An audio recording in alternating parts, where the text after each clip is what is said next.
Hey guys, today I'm going to show you how to make this really cute and easy daisy beaded keyring.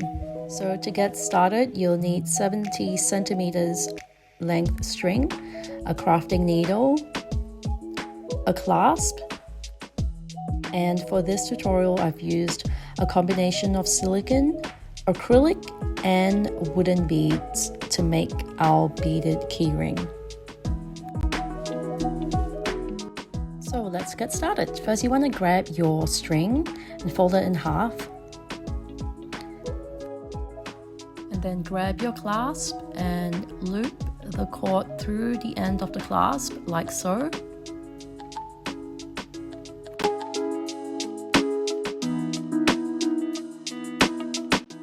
You'll want to pull to make sure that it's tight. Next, you'll want to grab your crafting needle and pull both ends of the cord through the eye of the needle. Our crafting needle is perfect for cords 1.5 millimeter or smaller in diameter. So once you've done that, grab your first bead. In this case, it is our large daisy bead, and here's a tip.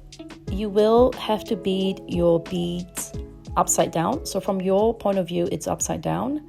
But because you're going to pull all the beads through, oops, I just dropped it there.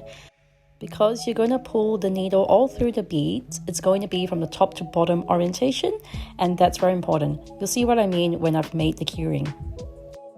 So this is our engraved beech wooden bead. It has Be Kind on it. This is our super shiny flat coin acrylic and Floral embossed snow silicone bead.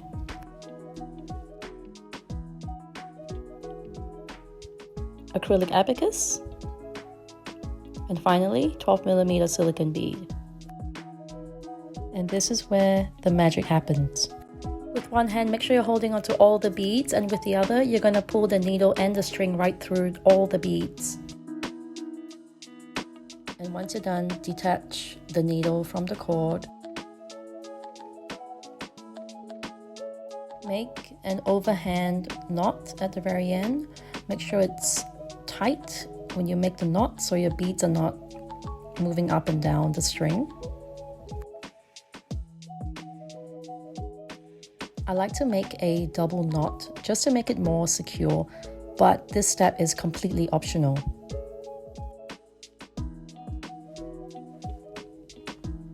When you're done, grab your pair of scissors and snip off the ends.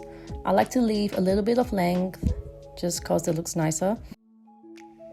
And what I'm about to do next is the very final step, because the ends of the string can fray.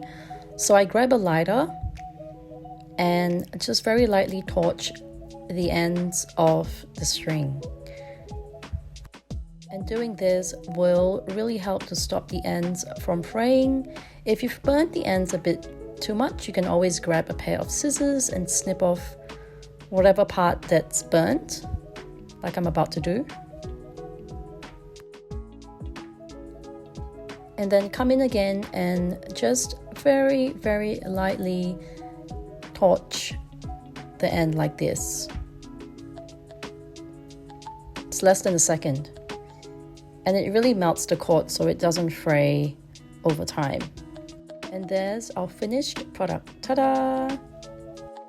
I hope you enjoyed this tutorial, guys. We sell a whole range of silicone, wooden, and acrylic beads. This is our really popular acrylic bead. Some of them have flower patterns on it like this. And these are just some of the silicone daisy beads that we have. It comes in two different sizes, a smaller one and a larger one, as you can see. If you like this video, please don't forget to like, comment, and subscribe. We'll be back with more tutorials.